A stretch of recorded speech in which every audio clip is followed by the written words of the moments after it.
네, 안녕하십니까, 여러분. 대학생을 위한 필수 교양. 오늘은 바로 개요 작성과 구성에 대한 측면을 우리가 강의를 통해 진행해 보도록 하겠습니다. 자, 개요 작성과 구성.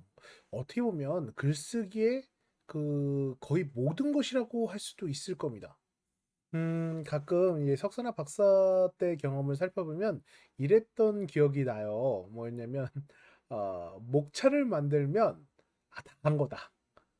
약간 이런 이야기가 있는데 실제로 여러분께도 약간 이러한 비슷한 이야기를 해드리고 싶습니다. 해당 글이 뭐 보고서가 됐던 리포트가 됐던 아니면 다른 무언가가 됐던 간에 목차가 명확하게 드러나면요 거의 다 끝난 거나 다름없습니다. 목차가 드러났다는 건 내가 어떤 식으로 이 내용을 풀어갈지를 정했다는 의미거든요. 그렇기 때문에 그러한 측면에서 봤을 때 이 개요 작성이라는 건 내가 어떠한 주제를 기반으로 어떤 식으로 풀어가겠다라는 걸 그 체계를 잡아가는 과정이기 때문에 어떻게 보면 제일 중요한 과정이라고 할 수 있겠죠. 근데 현실적으로 좀 쉽지는 않죠, 여러분.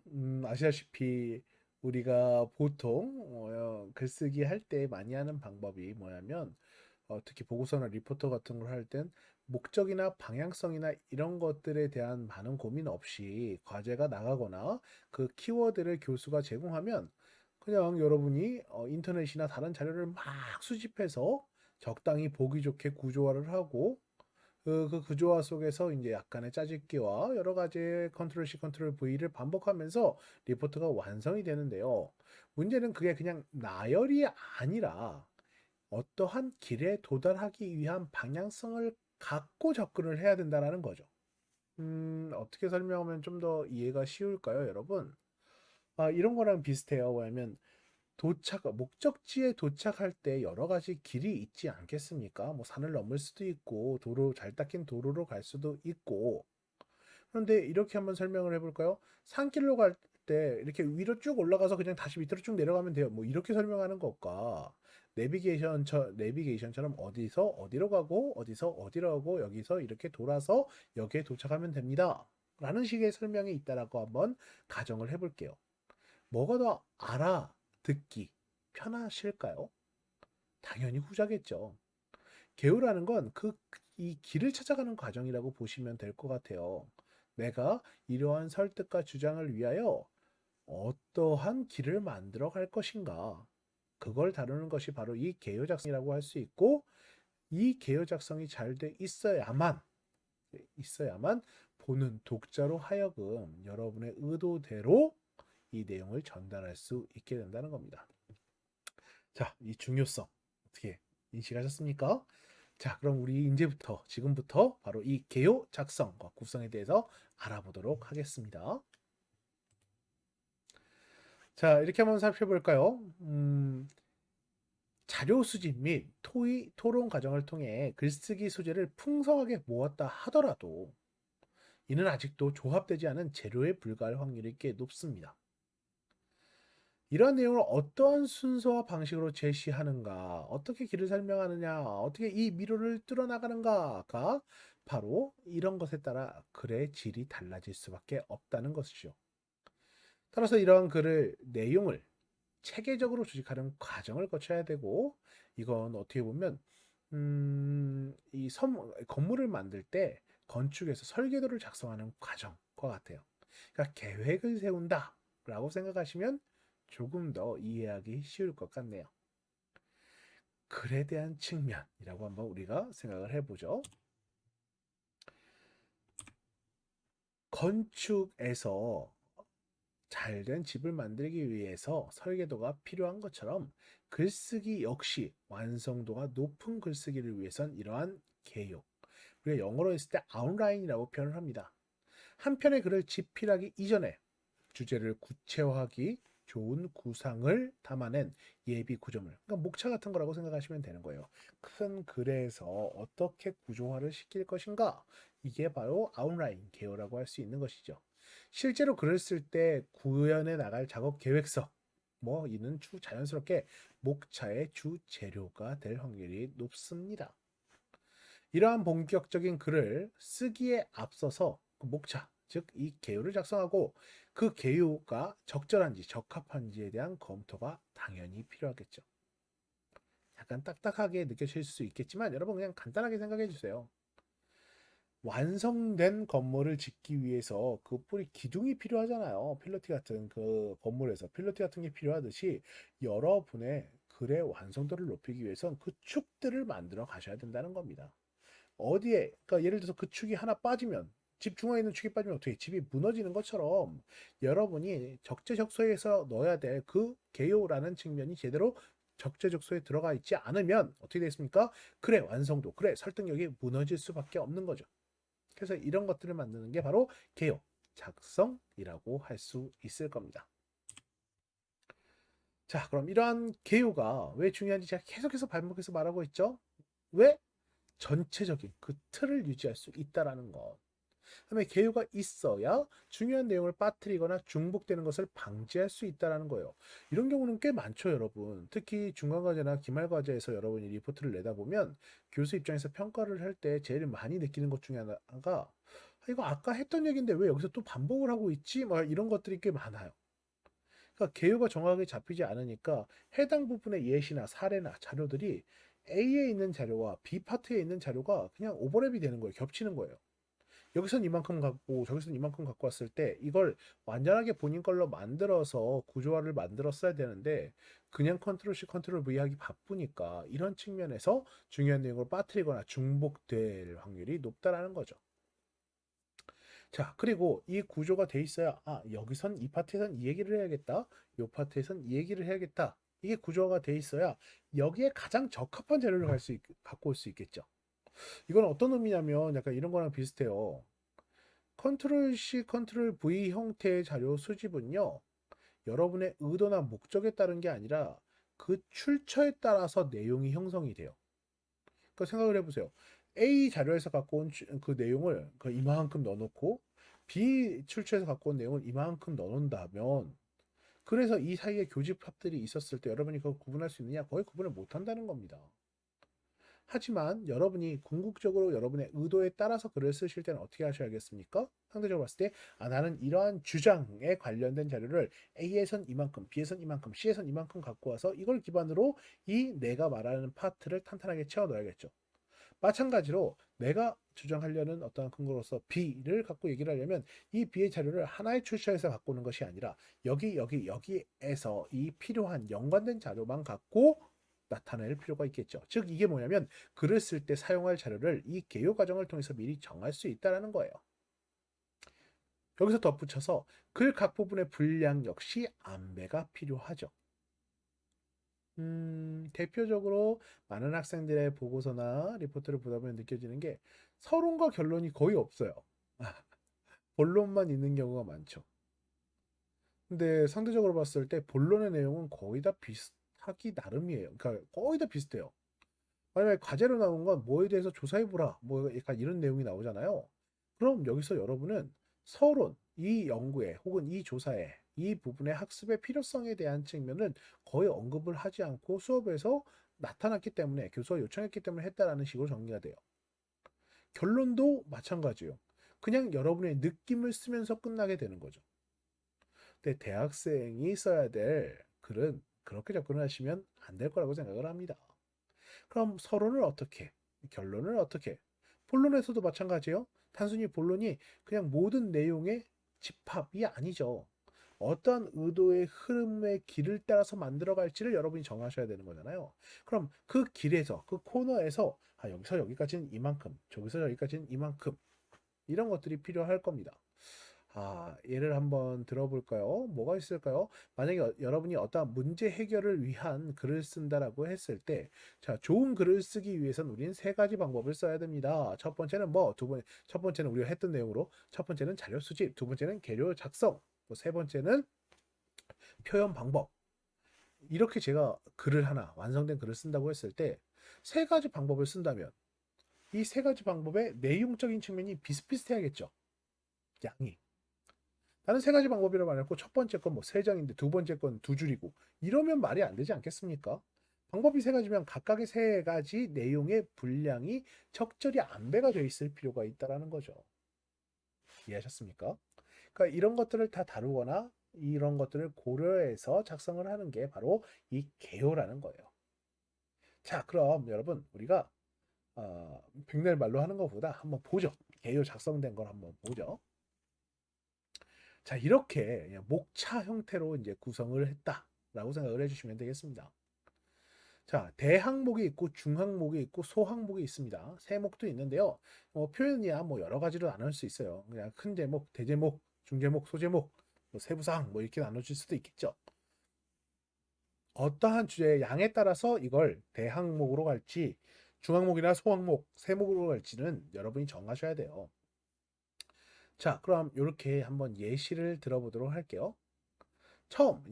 처음은 다양한 삶의 방식으로 대항목이 시작이 됐고, 두 번째는 바람직한 삶의 태도에 따른 기준점 두 가지로 접근을 했어요.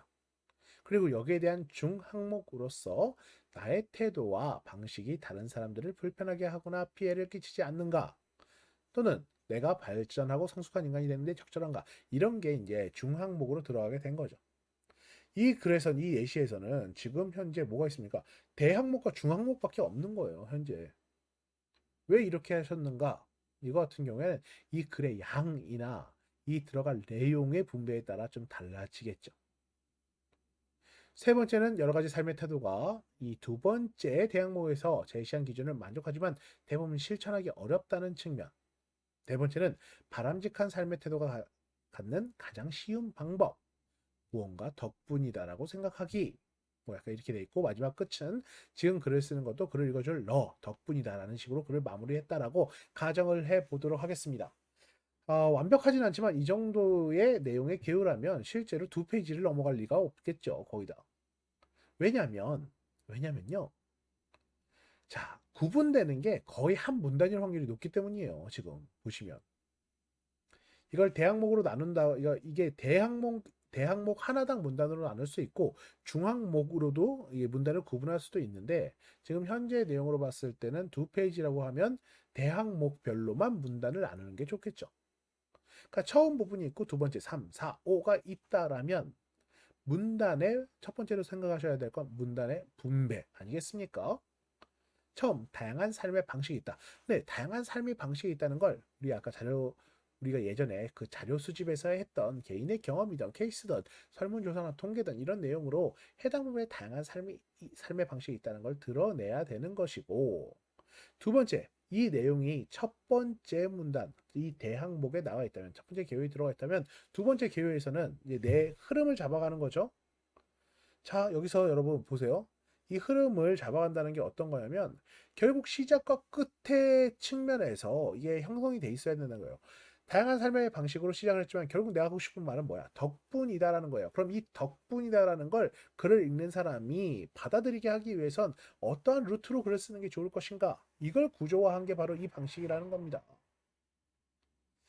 그 생각, 결론부터 나온다는 거예요. 내가 지금 언급하고 싶거나 말하고 싶은 내용은 결국 덕분이다야.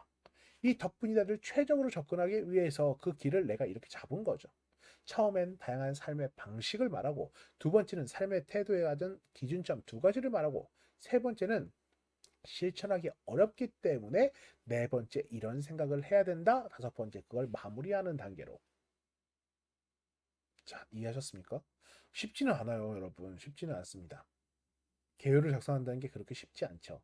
하지만 제가 하나만 말씀드릴게요. 제가 이 강의 후반부에서 따라하면은 그냥 되는 개요 작성 방법이나 구조화 방법 알려드릴게요. 그러니까 지금 조금 쉽지 않더라도 이런 개요가 왜 중요한지가, 목차를 만드는 과정이, 개요를 만드는 과정이 왜 중요한지 여러분이 인식을 하셔야 돼요.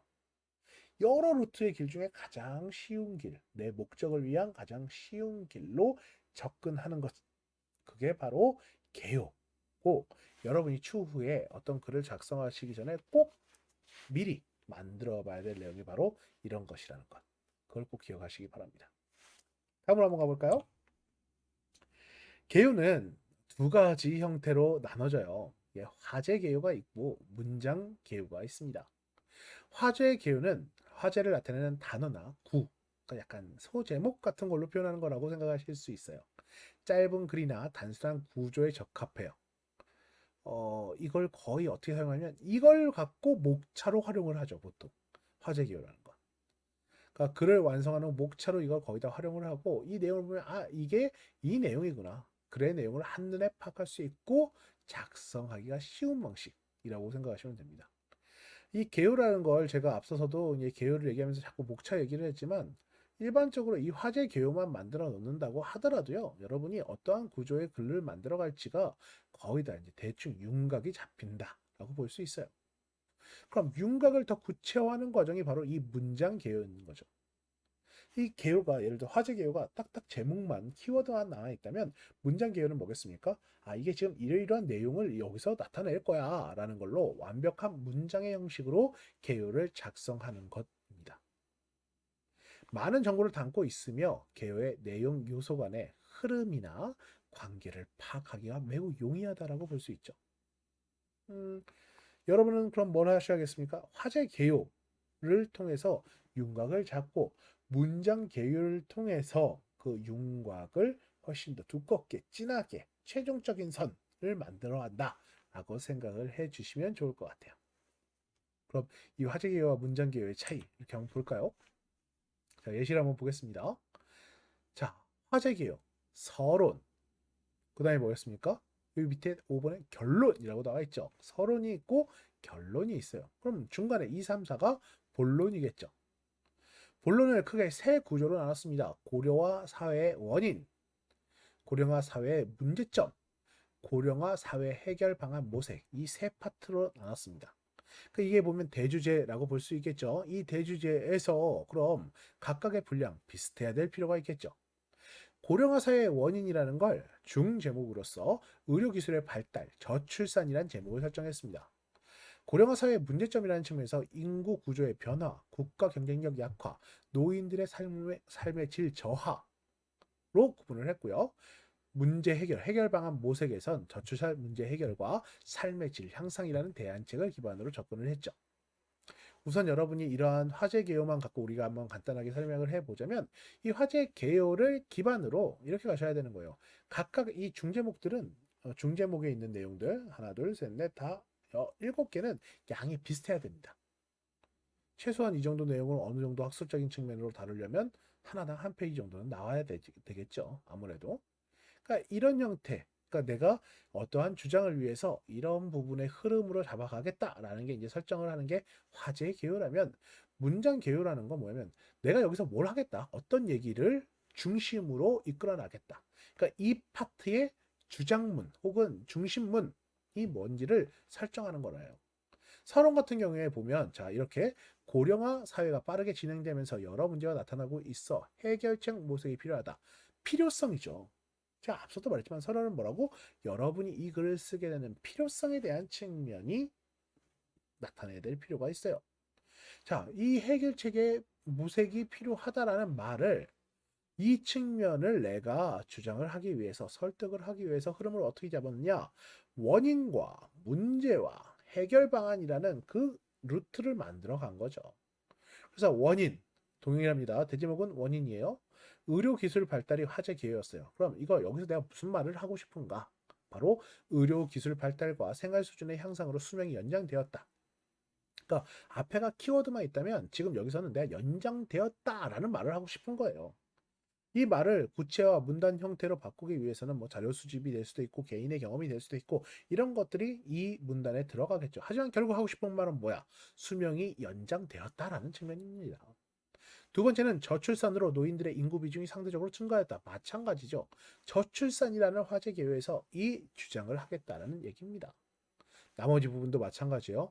구조가 변화해서 젊은 층의 부담이 커진다. 인구 구조 변화라는 제목에선 정말 여러 가지의 이야기를 나눌 수 있어요. 뭐 노령화 사회라든가 아니면 뭐 저출산 얘기라든가 뭐 여러 가지가 될 수 있겠지만 여기서 말하고 싶은 건 부담이 커진다. 그럼 이 부담이 커진다와 관련돼 있는 자료만을 갖고 혹은 그 내용을 갖고 거기에 관련된 무언가만을 갖고 이 부분을 작성하실 필요가 있겠죠. 두 번째, 산업인력 부족으로 국가 경쟁력이 약화된다. 세 번째, 경제 능력이 없는 노인의 삶의 질에도 악영향을 미친다. 이 측면이 뭐겠습니까? 고령화 사회 문제점에 대해서 각각 다른 어떠한 흐름에 대한 측면이에요. 문제점을 드러내기 위한 문장을 내가 이런 식의 방법으로 작성을 하겠다. 마지막으로 해결 방안을 위에서 말했던 이러이러한 문제의 해결을 통해서 앞서 말했던 문제점들을 이렇게 해결할 수 있다. 그러니까 그리고 무언가를 더 해야 된다. 이런 식으로 접근을 하게 되는 거죠. 마지막으로 결론은 위에서 말했던 서론에 대한 측면에서 이걸 빨리 해소해야 된다. 해결해야 된다. 이러한 노력이 시급하다라는 걸로 문장 개요를 작성하는 겁니다. 자, 화제 개요가 다시 한번 말하지만 화제 개요가 어느 정도 틀을 만드는 과정이라면 문장 개요는 그 틀을 공고히 하는 과정이라는 것. 그 다음에 문장 개요까지 완성이 됐다면 그 다음엔 뭐겠습니까? 그 다음엔 바로 이제 이것과 딱 맞는 내가 말하고 싶은 중심문에 딱 적합한 형태의 자료를 배치하면 끝나는 겁니다. 이게 바로 개요. 이 개요의 종류에 따른 여러분이 접근하셔야 될 방법이라는 거죠. 네, 그럼 여러분 보다 효과적인 개요 작성을 위해서 우리 한번 구체적으로 한번 직접적으로 한번 작성을 해볼까요? 제가 두 가지 방법을 통해서 개요를 효과적으로 작성하는 방법을 알려드리도록 하겠습니다.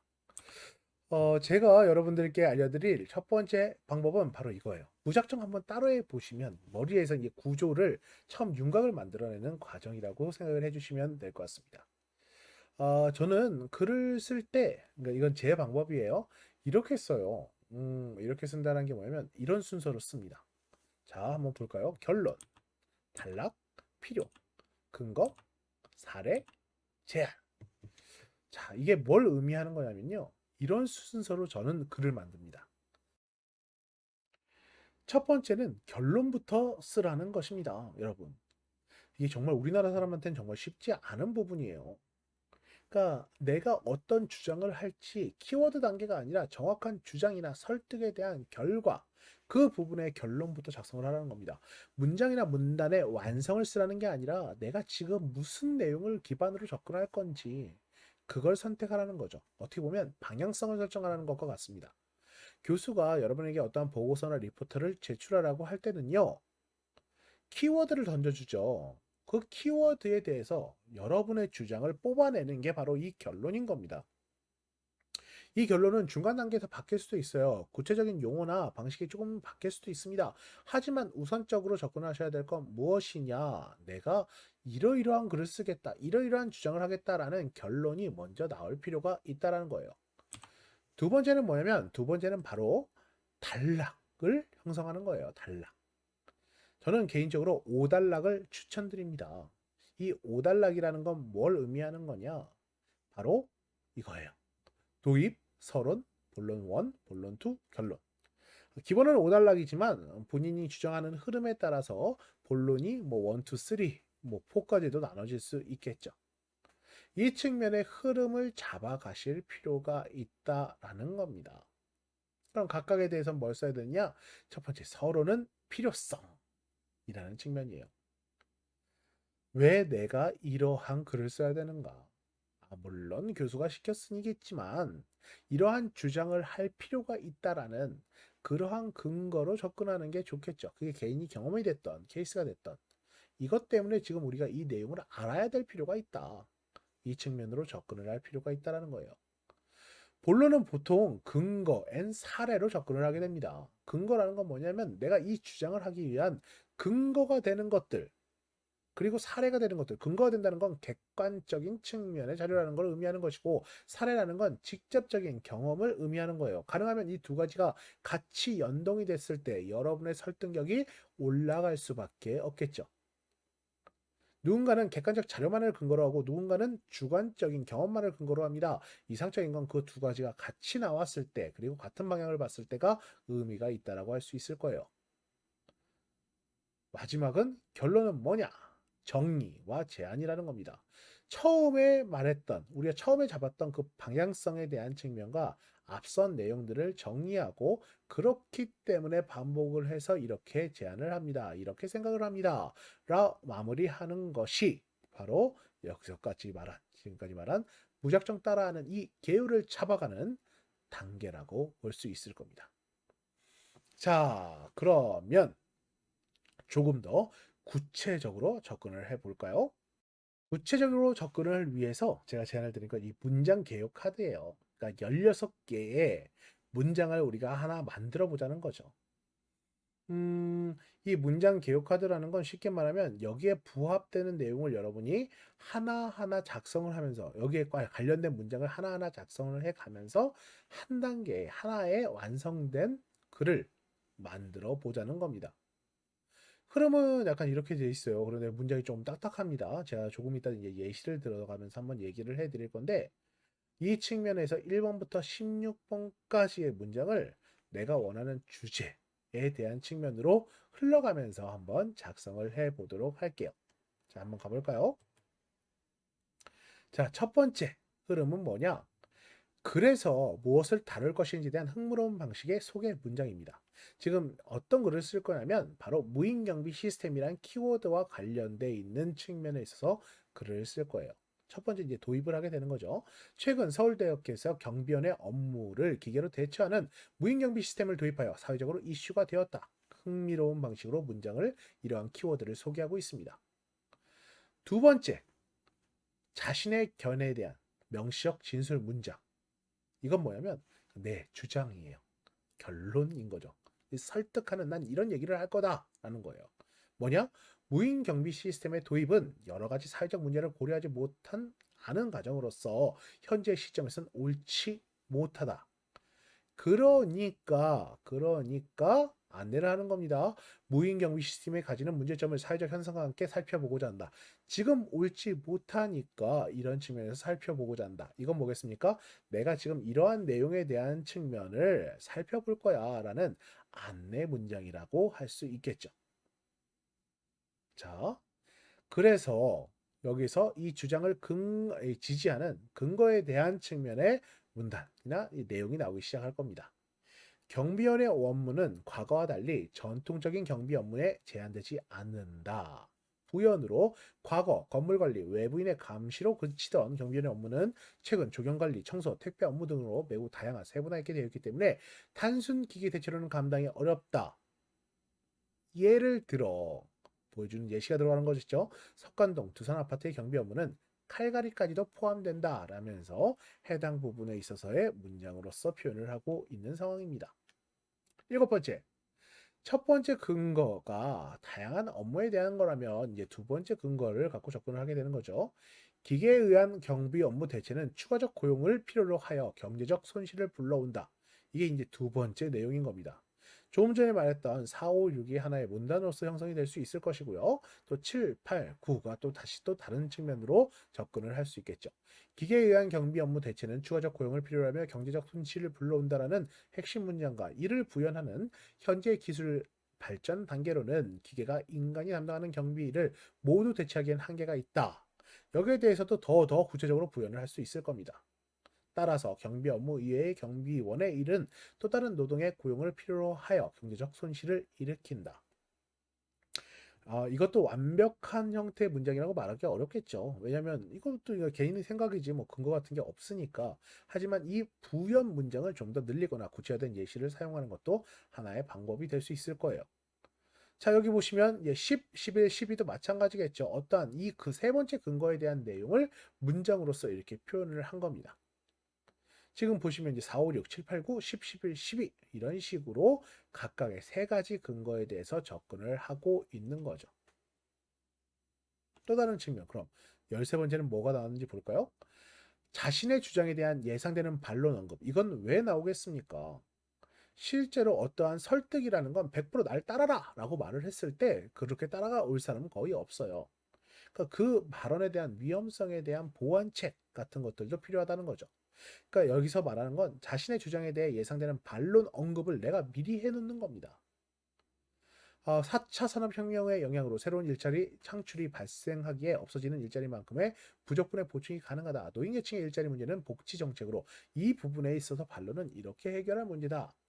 그러면서 반론에 대한 반박 혹은 대안 그리고 여기에 대한 예시를 13, 14, 15에서 접근을 하게 된다는 겁니다. 자, 마무리 서술. 양극화, 극단화가 되어가는 현실에서 단순히 경제성, 기술 발전의 논리만으로 일자리 대체를 합리화하기에는 현실적 문제가 무시되고 만다. 다양한 논의와 국가적 차원에서의 관리를 통해 이해관계를 조정해 나갈 필요가 있다. 이게 결국 내가 하고 싶은 결론에서 말하고 싶은 내용이었어요. 자, 우리 앞에서 말했던 내용이랑 접근을 해볼까요? 이건 제가 두 번째 단계로 말했던 무조건 따라하는 글쓰기와 약간의 접근 방식의 차이가 있어요. 하지만 여러분이 고려하셔야 될 건 결론을 먼저 말한다는 건 이 결론을 위해서, 이 마무리 서술을 위해서 앞에 구조가 형성됐다라는 거죠. 그러니까 이걸 순서대로 이 문장 개요 카드를 순서대로 했을 때 이게 딱 만들어지기엔 그렇게 쉽지만은 않아요. 현실적으로 봤을 때. 이 결론이 나와 있어요. 그러니까 이 앞선 단계에서 결론과 오단락에 대한 측면의 뭐 구조가 머릿속에 잡혀 있어야 그 다음에 문장 개요 카드를 사용해서 완성도를 높이는 글을 쓸 수 있게 된다는 겁니다. 다시 한번 양극화 극단화가 되어가는 이러한 주장, 이해관계를 조정해 나갈 필요가 있다라는 주장을 위해서 내가 적절한 예시로서 쓴 게 무인경비 시스템이었던 것이고, 그 무인경비 시스템이 현재 도입되면 안 된다라는 그 세부 주장이라는 건 서술에서 필요성이라든가 예시로서 접근한 방식이라는 거죠. 이해하십니까? 어렵습니다. 이제 아무래도 개요까지 오게 되면 이 하나의 글만 갖고 이걸 그냥 탁탁탁탁 따라오시기만 하면 된다라고 하기에는 이 방법이나 접근 방식이 조금 여러분의 지금 수준에선 어려울 수 있어요.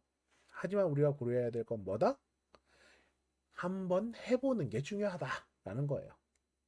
개요카드는 실제 앞서 말한 그 5단계의 오달락 구조에 대한 최소한의 화제 교요가 형성된 다음에 작성을 하는 게 훨씬 더 좋은 방식이실 겁니다. 그러니까 이걸 무조건 16개를 다 채워 넣으려고 하지 마시고요. 우선 그 오달락의 내용 개요를 혹은 이 화제 개요를 설정한 다음에 그 주제에 따라서 결론을 만들어 놓고 필요성이나 이러한 근거나 사례를 어느 정도 정리를 해 놓은 다음에 어떻게 하겠습니까? 적재적소에 이걸 분류해서 문장 개요 카드로 만들게 되면 훨씬 더 완성도, 그러니까 탄탄하게 문장을 만들어 갈 수 있게 된다는 것이죠. 자, 여러분, 오늘 이렇게 개요에 대해서 알아보는 시간을 가졌습니다. 어떠신가요? 어렵죠?